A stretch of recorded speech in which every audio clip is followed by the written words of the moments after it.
Assalamualaikum warahmatullahi wabarakatuh.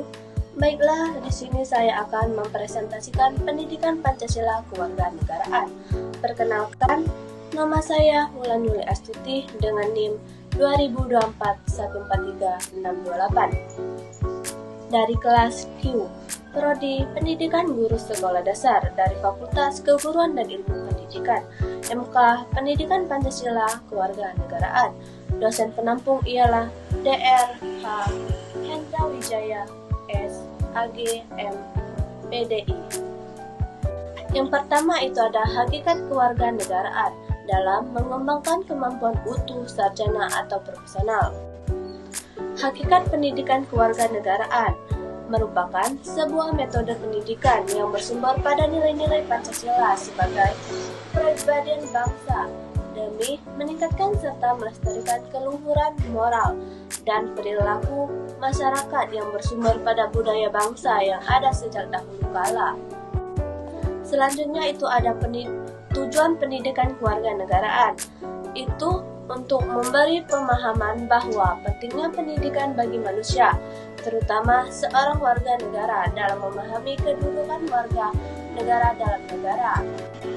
Nah, setelah itu ada landasan pendidikan kewarganegaraan berdasarkan Undang-Undang Republik Indonesia Nomor 20 Tahun 2003 tentang Sistem Pendidikan Nasional. Telah dijelaskan bahwa tujuan dari pentingnya pendidikan nasional adalah untuk menciptakan generasi yang berkomitmen terhadap peradaban bangsa, mencerdaskan kehidupan bangsa, serta menjadi warga negara yang dapat bertanggung jawab terhadap demokrasi bangsa, untuk menumbuhkan kompetensi mahasiswa yang berwarga negaraan dalam rangka guna mencapai generasi emas.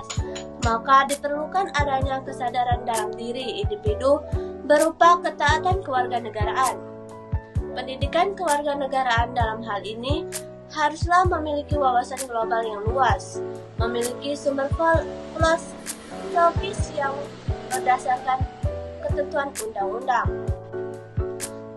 Selanjutnya ada manfaat pendidikan kewarganegaraan. Yang pertama, pemahaman hak dan kewajiban.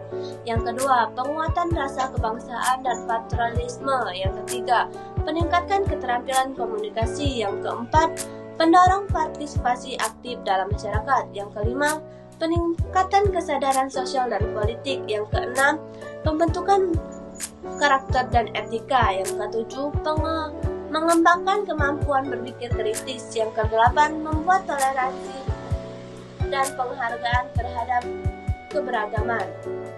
Setelah itu tentang tantangan pendidikan kewarganegaraan untuk masa depan.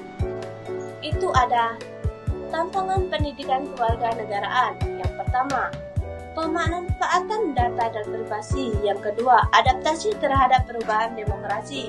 Yang ketiga, isu-isu hak asasi manusia dan keadilan sosial. Yang keempat, kurangnya partisipasi pemuda. Yang kelima, integrasi nilai lokal dan global. Yang keenam, isu lingkungan dan keberlanjutan. Yang ketujuh, polarisasi politik dan sosial. Yang kedelapan, globalisasi dan identitas nasional. Yang ke-9, perubahan teknologi dan digital.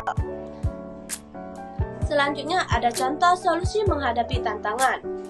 Mendorong partisipasi aktif pemuda. Solusinya membuat program yang lebih menarik dan relevan bagi generasi muda, seperti simulasi pemilu, kampanye sosial, dan partisipasi dalam organisasi masyarakat.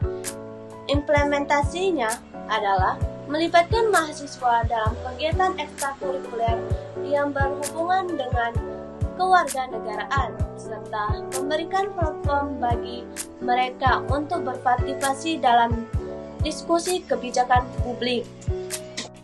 Nah, setelah saya menjelaskan semuanya, diakhiri dengan kesimpulan. Kesimpulan dari pendidikan kewarganegaraan adalah bahwa pendidikan ini berfungsi untuk menanamkan nilai-nilai Pancasila, pembentukan warga negara yang memahami hak dan kewajiban, serta bertanggung jawab dalam kehidupan berdemokrasi dengan landasan hukum pada Undang-Undang Republik Indonesia Nomor 20 Tahun 2003. Pendidikan kewarganegaraan memiliki manfaat dan dalam memperkuat rasa kebangsaan, patriotisme, keterampilan komunikasi, serta meningkatkan kesadaran sosial dan politik. Selain itu, pendidikan ini juga membangun karakter bangsa dengan menanamkan kemampuan berpikir kritis, toleransi, dan penghargaan terhadap keberagaman.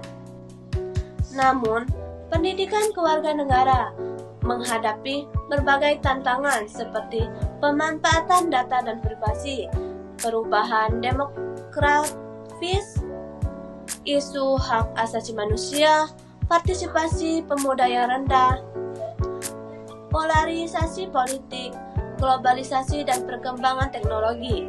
Untuk menghadapi tantangan ini, solusi yang efektif adalah mendorong partisipasi aktif pemuda melalui program-program platform untuk berpartisipasi dalam